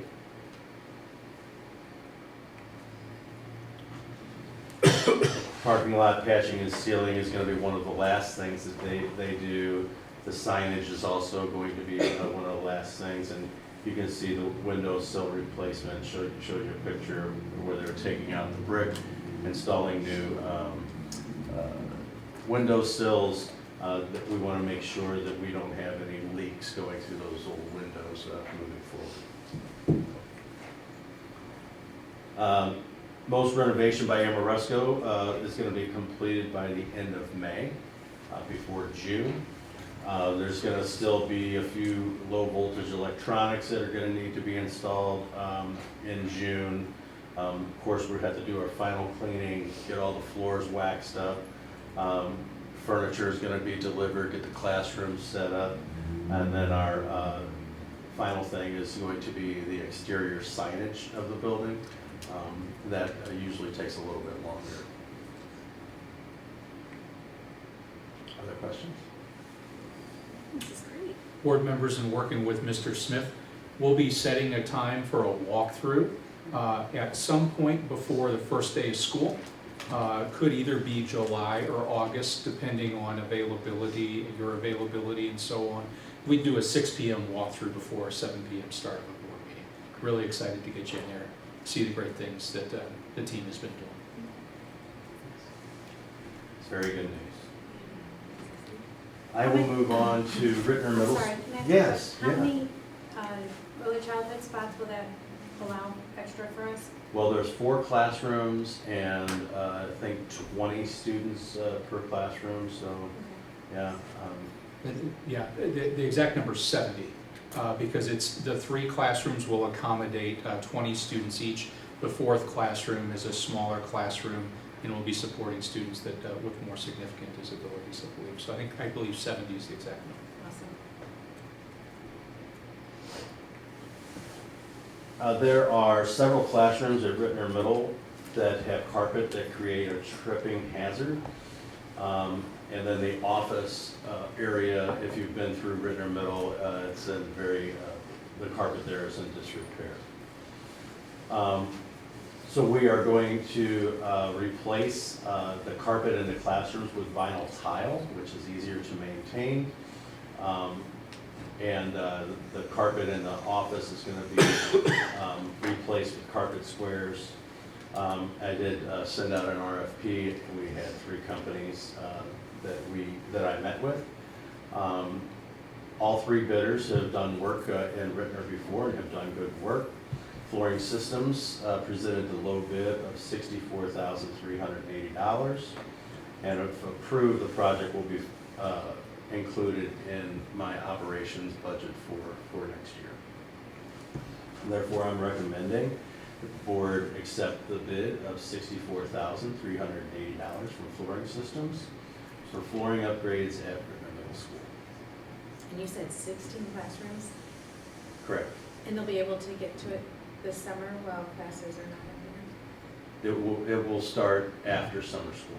there? Okay. Okay. Let's do each motion as you go through it. It's your call. So let's do a motion and a vote now. I'd like to make a motion that we accept the bid of $64,380 from Flooring Systems, Inc. for flooring upgrades at Ritenour Middle School. Second. We have a motion and a second. Are there any questions on the flooring at Ritenour Middle? Hearing none, we'll call the vote. Mr. Eaton? Yes. Ms. Enriquez Pimblett? Yes. Ms. Lonis? Yes. Dr. Alvin? Yes. Mr. Garden? Yes. I'll vote yes. Thank you all. We have flooring. Next thing. Safe flooring. Safe Yes. flooring, New flooring. Here at the Administrative Center, you've seen the parking lot is also in disrepair. When we did the Prop S parking lot projects, we focused more on the schools that really just did a seal and stripe here at the Admin Center. But it's at the point now where we really do need to do repairs on the lot, otherwise it's just going to turn to gravel. There are several spots that need to be completely removed and asphalt be replaced. And then the remaining part of the parking lot will do a 2-inch mill where they'll trim it down 2 inches and then do an overlay of asphalt over what has been trimmed down. And then, of course, sealing and striping as well. McConnell and Associates, they've completed great projects for us in the past. They participate in community pricing, so there's no need to go out to bid for their work. They quoted $96,000 to complete those repairs, And if approved, this project would also be included in my operations budget for next year. And that goes all the way back. Correct. Every bit of asphalt in the entire, we're not touching the concrete pad because that's still in Yeah. good shape, but everything else that's asphalt is going to be repaired. So how long would that take? They'll be able to get it done this summer, but I was actually going to recommend, to Dr. Kilbride, we start as soon as possible because I want to get finished before July because we get so busy with registration later on in the summer. So I would prefer to start it as soon as McConnell say they can go, and let's get moving. About how many inches of asphalt do they put down? They take off 2, and I think they put back on 2. They put that on too. Is it ever sealed afterwards? Yeah. And how often is it sealed? Well, that is just how often I do my parking lot maintenance. They recommend every 5 to 7 years, and so all of our other parking lots are due right now. Okay. I'm recommending that the board accept the quote of $96,000 by McConnell and Associates to complete repairs to the administrative parking lot, and I'm happy to answer any questions. I'd like to make a motion to accept the quote of $96,000 by McConnell and Associates to complete repairs to the administrative center parking lot. Second? A motion and a second. Is there any questions on asphalt? This is exciting stuff, Mike. It is to me. You always say it with enthusiasm. Hearing no questions, we'll call the vote. Mr. Garden, Yes. Mr. Eaton, Yes. Dr. Alvin, Yes. Ms. Enriquez Pinblood, Yes. Ms. Lonis, Yes. I vote yes. Thank you. I always Now we got carpeting and asphalt. I know. I mean, see how this is moving, so I always make the comment, when they start doing parking lot work, I love the smell of asphalt in the morning. Apocalypse Now. You could make a movie out of that. For the swimming pool at Ritenour High School, I've explained that the drain needs to be, we need to reinstall a drain in the pool. County Department of Health had granted us a variance for years, but now they have stopped not allowing that variance. And they're saying in order to get a permit for our pool for next year, we must replace that drain according to code. Landmark Aquatic, formerly Westport Pools, is who we have always used for our pool maintenance, and they do a terrific job. They're also the ones that headed up the plaster replacement that we did last year. I asked them to engineer the replacement of the drain. And there's the scope of work, and it's a whole lot of work to do. Most of it is that trench that they're gonna have to dig in order to get that in. It's gonna be 25 foot long, 3 foot wide, and could be up to 10 feet deep. We're just not sure how deep the existing piping is. There's some other projects that we've done to the pool since I have been in this position, and that you have approved over the past 5 or 6 years. And the anticipated cost of replacing this drain is $350,000, very steep. Landmark Aquatic will oversee the installation of that new drain, and therefore I'm recommending that the board approve the amount up to $350,000 for repairs to the main drain at Ritenour High School swimming pool. If they're going to oversee the job, who then? They'll serve as the general contractor, so they will hire because they've overseen this type of work at other pools, and so they will bring in the concrete subcontractor. They will bring in the plumbing subcontractor to put in the new piping, the electrical contractors to get everything running. And so because they know who the best people are to get this type of work done, since it's so specific, wanted somebody with that type of experience overseeing installation of this new drain. Dr. Thomas, I have a question. Yes, sir. Is it uncommon for us as a board, and I don't even know if it's possible for them to do it, but for us to get to have some FaceTime with this inspector? With the county inspector? Suppose it's possible. I mean, I don't know if they come out in the night. I don't know. I'm just asking. I don't think we've ever done that before, and probably to get them to come out after hours would be like impossible, but that, my opinion only is I wouldn't want to get them pissed off by asking a whole bunch of questions. Is there something specific on your mind that we need to? I'm just curious on, I mean, all different, as you think about different possibilities and that, I mean, the only option for this is a drain. There's no pump that can bring water from the bottom up. There's no, that's gonna circulate it. There's no, I don't know, I mean, I don't want the pool to go anywhere, so if that's the only option we have, then I'll support it, but because I think that the pool is very needed in this area and very needed by our students, but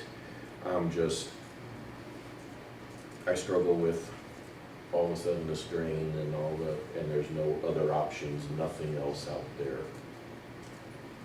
yeah, I begged and pleaded with this inspector, and it was she did not budge one. Well, that's not true. She did budge. She allowed us to keep it open this school year, because she was ready to shut it down right away and not give us a permit for the 24-25 school year. I was able to convince her to hold off until this year, but she was very, very stern and strict on this code. And is it also like a safety issue for the students? According to the code. In the safety issue was when the strategy was engineered back in 2006. The safety issue for kids was the concrete skim coat at the bottom. Mm-hmm. It made the angle of where the pool gets deeper, made the angle at such that we had to pull all the diving boards out. At that point, had to do it over again. That would have been the time to replace the drain, and we could have avoided all of this. But financial conditions at that time, prevented that from happening. Don't know the impact on diving because there's not been a conversation, I don't think, about the diving team at Ritenour High School, and I don't know what the interest would be. But going back to the conversation, Rob, about the strategy, like the specific code requirement is that the deep water gets circulated, right? Correct. And the only way to do that is with a drain, is that what they said? That's correct. Okay. So this drain is more than just draining it and letting it go out to MST. It's more of a circulatory thing. It circulates it, takes it back through the filters of, that are in the filter room, and throws it through that. Now, the water at the top goes through the scum gutters and goes through that, but the deep water does not get that filter. I wish there was a way we could, set some type of, circulation type pump or something like that at the bottom. But, even when I was talking to our rep at Landmark, he had no other options for me either, because I was doing everything I could to, avoid having to do this, including saying, why did you give us, so many years of a variance, and now all of a sudden it's not allowed. And Did she have an answer for that? code. It's code, and it's time for you to do it. You've had this many years to get it done, but since I've been in this position, they've never said to that variance, you have to replace it within the next 5 years or something like that. I wouldn't have waited, until she said, do it or you lose it. And Mike, another piece that would be addressed to this too, like if we have to drain the pool, currently the process is to pump it out. Would that be changed with a drain? And the reason we have to pump it out is because there's no drain currently. If this gets approved and we get a drain, if we have to drain the pool, that would be a totally different process, correct? Yeah, that's correct. Right now, we have to drop sump pumps into the pool and take the water out that way to drain. This would speed up the process of draining the pool. But, you know, the safety aspect is really the water quality at the bottom of the deep end of the pool. Mike, could you go back to the previous slide with the past, you know, just being stewards of community tax dollars also, just want to, you know, reconnect with this slide, because to make sure that the pool is available for aquatics courses during the day and then for our swimming teams and so on. Pools are expensive. And so over the course of the last 7 years or so, you know, we've put, you know, that's around $475-ish thousand dollars. And then the cost of this is a not to exceed at $350K. So just want to keep that in front of us because I know how committed you are to being good stewards, and just wanted to touch on that again. And I'm fine with this. I just wonder if we're getting the most use out of our pool through the physical education department. So yeah, that's a question. I think participation in aquatics courses during the day isn't as high as what it's been in the past. I think participation on the swimming team isn't as high as what it's been in the past. I asked that question. I was told that in the first semester of this year, there were 4 sections of aquatics, and each of those had 25 kids, is what I was told. Okay. So my point in raising this is just to draw further attention to it. No other recommendation other than recommending to the board that we make this move so that the pool is still available for kids. Well, I would say we kick the can down far enough the street. It's time to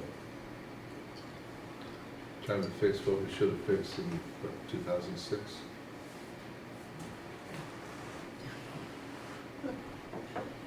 Would you like a motion? Yes, ma'am. I would like to make a motion that we approve an amount up to $350,000 for repairs to the main drain in the Ritenour High School swimming pool. We have a motion and a second. Is there any other questions about this? Hearing none, we'll call the vote. Mr. Gardner? Yes. Ms. Lonis? Yes. Dr. Alvin? Yes. Mr. Eaton? Yes. Ms. Henriquez Tremblay? Yes. I vote yes. Thank you. Thank you all. Thank you, sir. You're welcome. Board members, 3.11 is our budget update, and for that we call Dr. Phil Pusateri, our CFO. Good evening, board members. Hi, Reagan.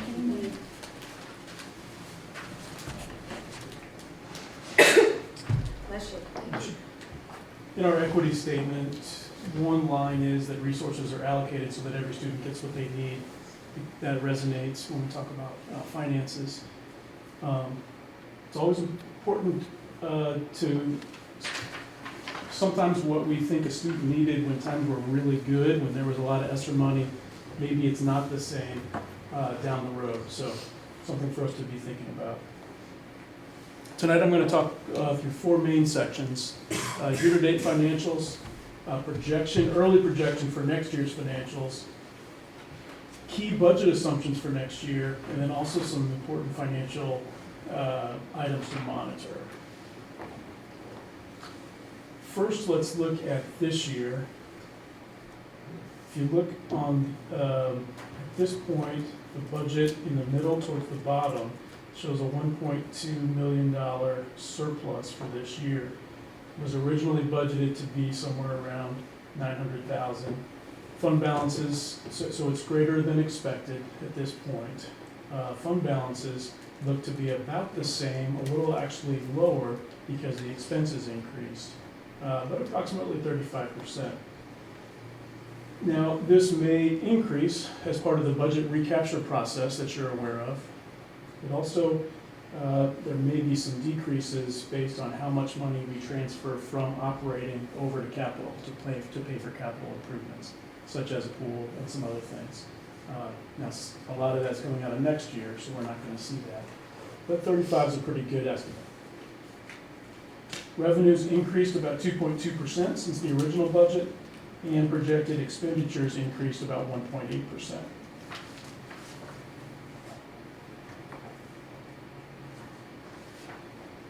Let's talk about this year's budget so far.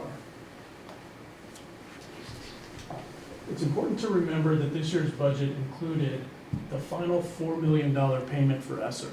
So our $1.2 million surplus, take away that ESSER money, we would be in a bigger deficit. Now, we certainly knew we were getting that, and we planned to spend down those funds. And this is part of the plan that the board developed last spring for the multi-year controlled spend down to get back to the right size where we were at early pandemic or pre-pandemic levels. There's some details on some of the increases. State transportation and classroom trust fund are up. There's new grant funds. We've had earnings on investments. Some expense increases include purchase services being up. A lot of that is heavy-duty facilities repairs that we maybe didn't anticipate. And there's some curriculum services costs that are beyond what was initially budgeted.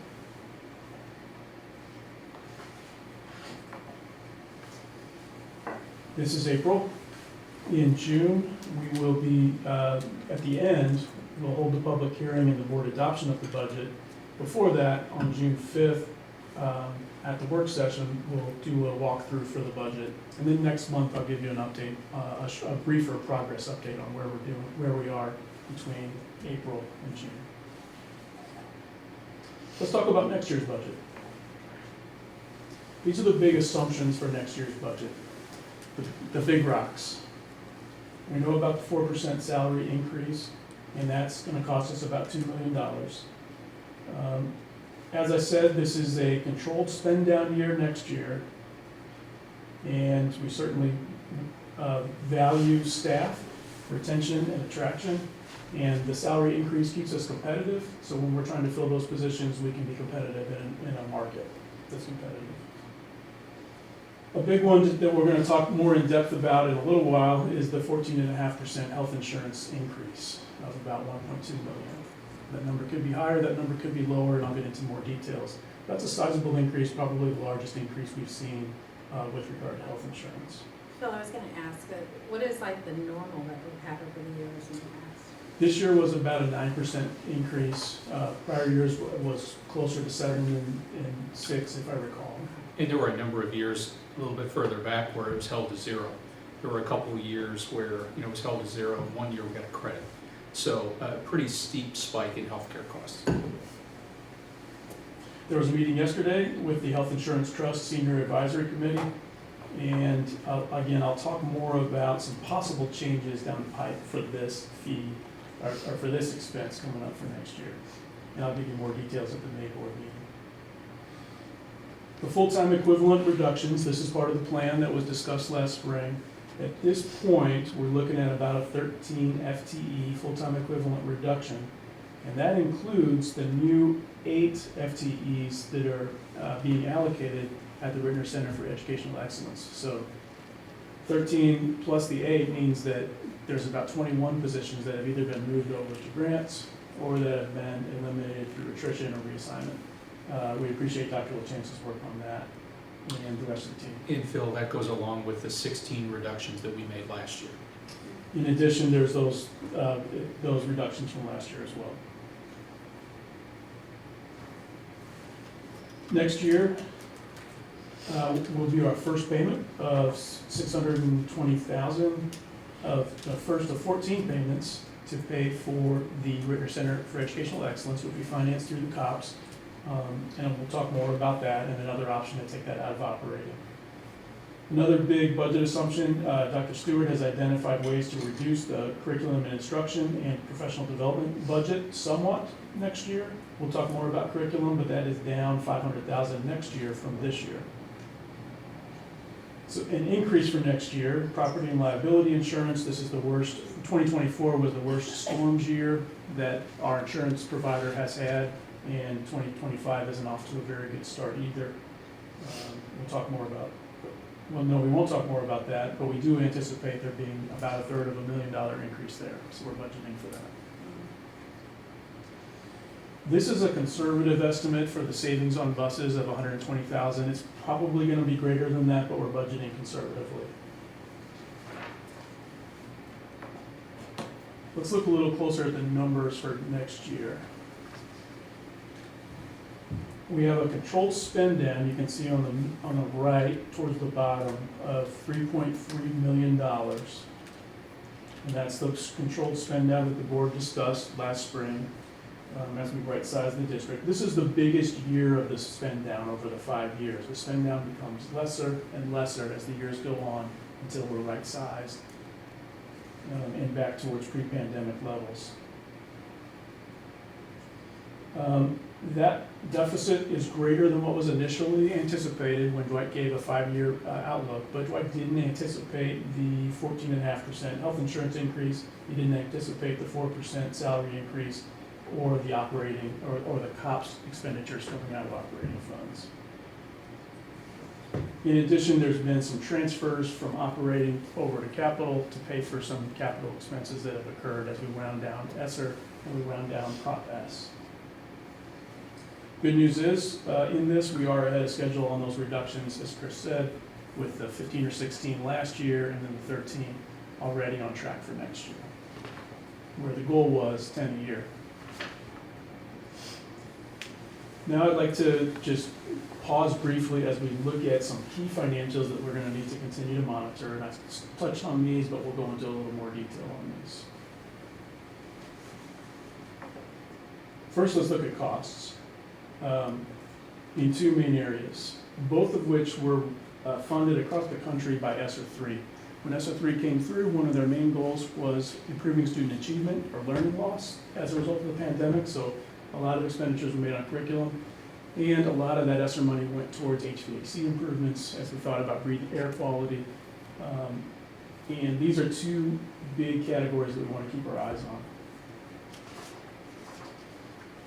Mike Smith was just here. He just shared some of the capital improvement costs that we have going ahead.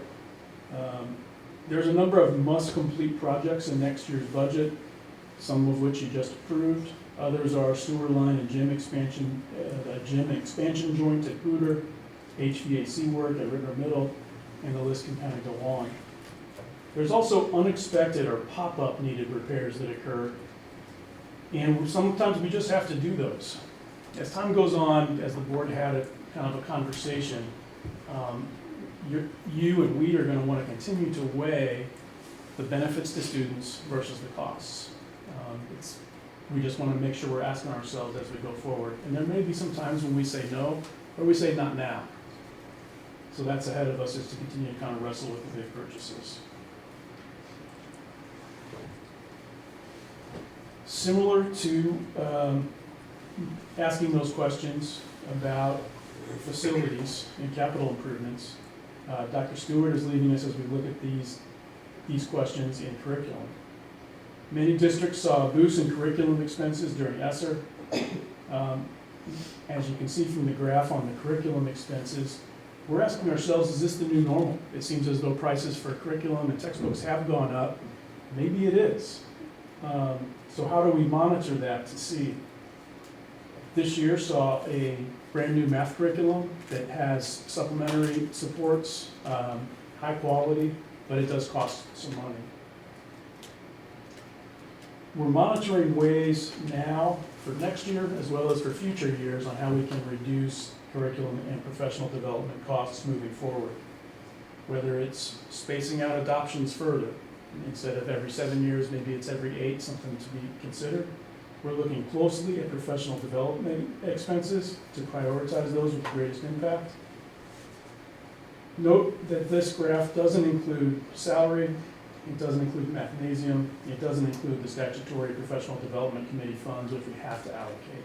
So this is a portion of the professional development, or of the curriculum and instruction expenses. Some of those increases are with us implementing CDE. So these first few years, as we implement and plan and get off the ground the CDE program, we expect to see some of those expenses taper off over time, but they're not immediately, so it's going to be a tapering over time.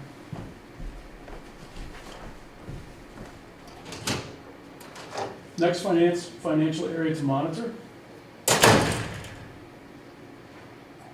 I'm sorry. I did also want to say that next year's budget will see a reduction in summer school hourly pay for teachers. That comes out of the curriculum budget. We're going back closer to pre-pandemic levels. During ESSER, we upped teacher pay well above what it had been prior. Now we're just kind of leveling out and getting back to normal. Next year's curriculum budget includes fine arts, foreign languages, and some continued social studies adoptions. And then science will be coming the next year in 26-27. Dr. Stewart and her team, as they evaluate the different science curricula, certainly price will continue to play a role in all the options there. So we're going to look at what's best, and also another factor will be the cost. Sorry, can I ask a quick question about that too? And this might be something that Dr. Stewart can answer to. Is summer school, do we see that going down a little bit as far as the need for staff? And the reason I say that is because if we have people coming in and taking a part of a class and not being here for a full class, will the amount of hours be going down because we have kids that are just finishing the portion that they need instead of retaking the whole class? So the question that, the response I would give, and Deneen, if you have different thoughts, that's going to be most specific to high school. So Dr. Green and the high school team, they're essentially going to be running two separate summer schools. One traditional credit recovery with Edgenuity for those students that have been in the system for multiple years before CDE was implemented at the high school. Students that are in 9th grade, based on CDE, they can just make up the scale that they need to improve. That's correct, Bruce? That's correct. Yeah, that's correct. And with Empowered Learning System, we can track it much better and identify specifically which scales that they need to complete, which assignments they need to complete. So Empower really helps us track that. And so even with Edgenuity, as students finish, and once we get to a certain number of students, we merge students in other classrooms, and those teachers, they understand that they may have signed up for 6 weeks, but we don't have enough students with summer school experience as a teacher within 3 weeks, 4 weeks. So we don't keep the teachers there if we don't have enough students for the Edgenuity side. The level up side, we look a little bit. Okay. We have had discussions on finding just the right number of staffing for summer school as well. So that means also kind of a return to normal direction that we're moving in. Okay, this one could be easy. The timing isn't that great for us to all of a sudden start spending $620,000 a year out of operating to cover the cost of the Ritenour Center for Educational Excellence, but we can move about 90% of that $10.8 million over to our debt service fund where it doesn't really affect salaries, and relieve the burden from the operating and reduce the squeeze on curriculum and other purchases that we need to make. Remember, filing for April 2026, the language is due just in about 9 months. So you'd be excited if this could be a part of that zero rate change bond issue. And we'll talk more about that in a couple slides.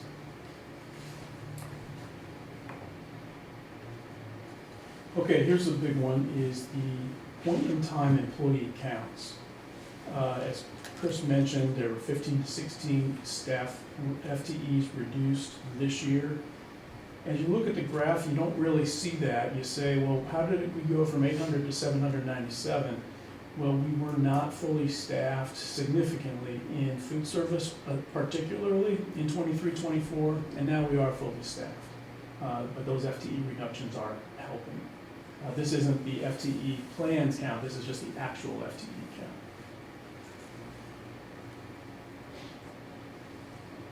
So we're on track, and we're actually pretty far ahead of track. We're a couple of years ahead of schedule. It will get harder each year, so that's something to continue to be mindful of each year, that we are looking at what positions would be eliminated. It may be felt by more and more folks, but it's important that we stick to the plan. And I'll go further and say, when we get to the end of the plan, we'll also need to evaluate whether we're done. I mean, when you and Dwight and Dr. Kilbright came up with the plan last spring, it made perfect sense and the math lined out. It may be that we may say, well, we need to do more. It's possible. Okay, let's talk a little bit about insurance. Industry-wide trends, claims history in the trust, on a skyrocketing number of high-cost claimants, retiree participation. Retirees cost about double than what the amount that they put in, but there's a state law that we have to charge them the same rate. And really plan design, those are the main factors for why these rates are going up so much. In today's Washington Post, it was reported that the president said Tuesday that his administration will be announcing very shortly a major tariff on pharmaceuticals. So that's not good for this story. Also, the 90-day pause that was announced yesterday on most of the reciprocal tariffs would not apply to sector-specific tariffs like pharmaceuticals. So we really want to be mindful of this possibility. Active ingredients are made in a drug abroad, and then they might be manufactured in the United States, but the tariff still could go in on those active ingredients. Many cheap generic drugs, which help lower our costs, are made in India and China, and we know what's happening with goods coming in from China. So all this could disrupt the U.S. prescription drug supply chain, and it would lead to even higher rate increases, especially for employer-paid plans, not ones that are kind of stuck at certain pricing levels like Medicaid and Medicare, will feel the pain the most. As I mentioned earlier, the CSD Insurance Trust Senior Advisory Committee met yesterday to look at what plan changes can occur at the trust level, where the trust mandates that districts make some changes to their plan. Maybe they add a tier for the highest claims district, which wouldn't be us, but it could be those that are kind of dragging down the cost where the other districts pay more. There could be some changes to our corridors. There could be so that instead of the board or the employer paying the first $1,000 of the HRA, that the employee pays the first $1,000 and the board pays the second $1,000. So the trust is looking at these options and calculating the savings that could occur. There's going to be a meeting with superintendents coming up to make sure that all superintendents in the trust are fully aware of this as well. There could be some big changes that save us money, as much as $850,000 as a reduction if kind of the rip the Band-Aid off scenario goes through. If the trust members vote not to do anything, then it could be even worse than 14.5% increases, because the trust itself is, Doug Baum is selling off some of the investments of the trust just to keep cash flow going. And they may need to assess an additional 1, 2, 3, 4, or 5% on top of our regular annual fees.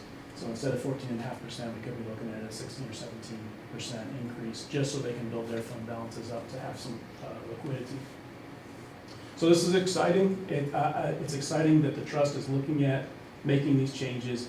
It seems as though the healthcare world is moving forward in this way, where the costs are going up, and it seems as though districts and teachers and others in school systems have been receiving really good deals for years, and it just we need to kind of survive in the market in this way. So employees may feel these changes if they occur, but it could end up saving us significant millions over some years if the changes happen. But whether the trust proceeds or not with mandating the plan changes, member districts always can change plans ourselves. So we are looking to engage, and we've already engaged with the RNEA, and we'd also like to get together with the classified workers committee to meet quarterly to just make sure that everybody's on the same page. We understand the challenges ahead of us. We can bat around some ideas for how plan design may change, but we're not going to rush into that for next plan year. We are going to be getting to start the quarterly meetings though, so that we can have some rhythm about discussing these changes. I'll pause there for any questions if there are any.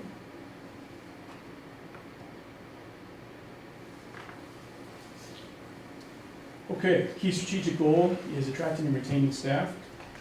And you look at the right side of that scale, we were really able to take care of our folks these last 5 years.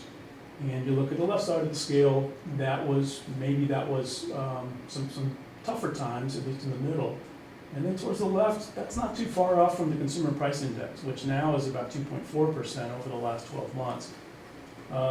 Certainly, this is a priority that we want to be able to keep high-ish as we can, but there may be a leveling in the future, something to be mindful of.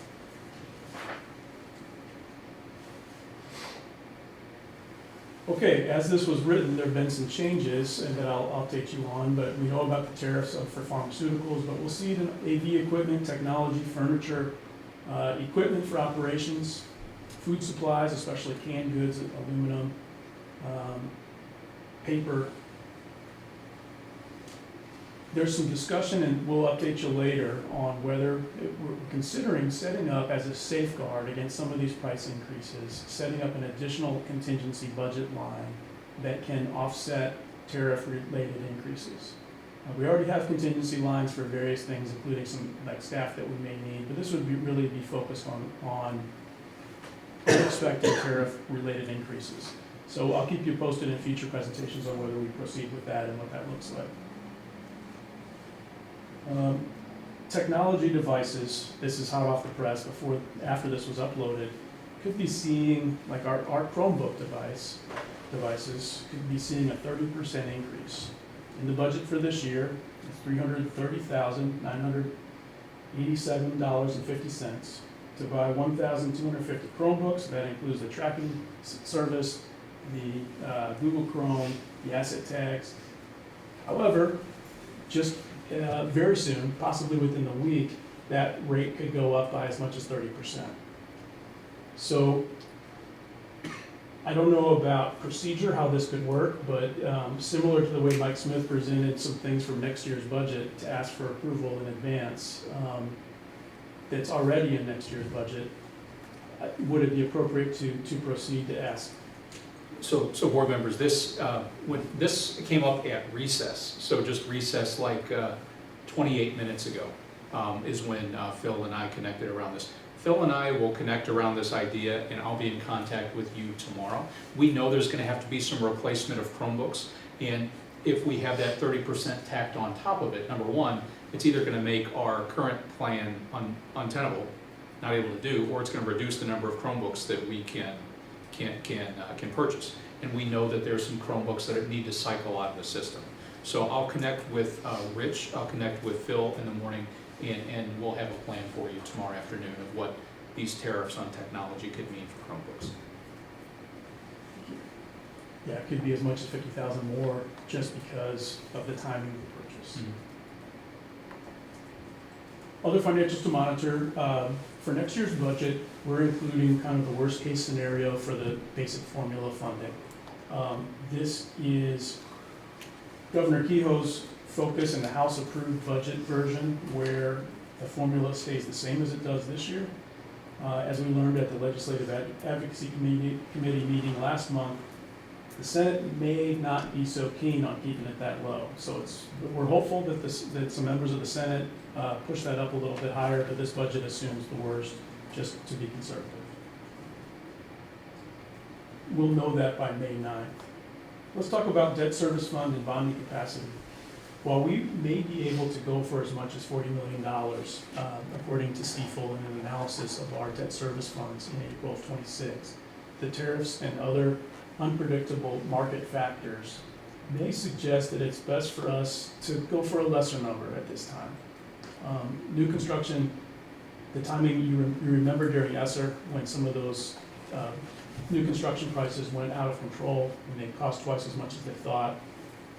it's something for us to consider whether we go for the 440 million or we identify on what we really need to do, which would, in my recommendation would be we really need to move those COPS and lease purchase agreement over to debt service. And there's a number of other facilities projects that need to be done. In fact, nearly $20 million worth of projects. But I would ask that you consider some caution on ambitious newer projects for now. We would be able to go again for another bond issue as soon as 2031 for possibly another 20 million, depending on how much under the 40 we go for. So something to consider. Finally, today there was a meeting with the federal programs administrators of the St. Louis County region. We meet about once a month, and Dr. Nopio attends as well. The latest news on federal funding, as many of you have heard and Dr. Kilbride has shared with you, is that Title I seems to continue to be safe in general, at least definitely for next year, as well as IDEA or special education funds.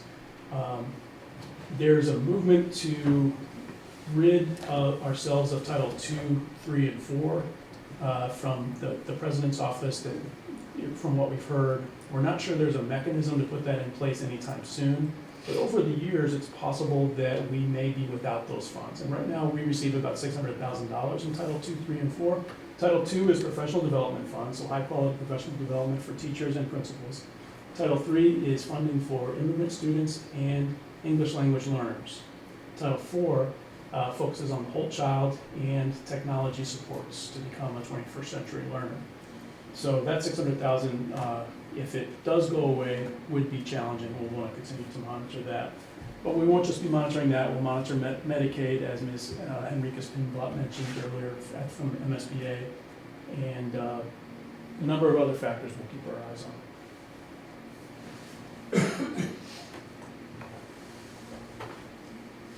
Again, I'll give you a brief update next month, and then in June we'll have 2 meetings where we go more in depth on the budget. Are there any questions?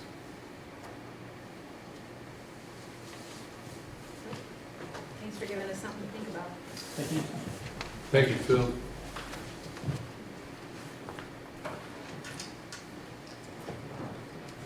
Okay. That then takes us to board member comments. Does anybody on the board have any comments, questions, or thoughts for the good of the board? Well, I thought I'd mention that the musical, I believe, started this evening, and it goes all the way until the 12th, and it's free. And I think it's wonderful to be out there and supporting our students in these positions. I can't wait to watch it myself with my family. So I think, you know, just kind of putting a little plug in for Hadestown for up there at the high school. Awesome. I just wanted, for people that have been around for quite some time, Judy Dolan, who was a teacher at D. Hart, they just moved her into hospice. And when she was at the hospital, the nurse came up to a few of she goes to church at the same church as myself and my family, and they came up to the pastor that went and visited her and said, "Is she famous?" And they said, "No, why?" And she said, "It's just been a revolving door of people coming through." So a lot of teachers and staff from Ritenour have been going up and visiting her. So just keep her in your thoughts.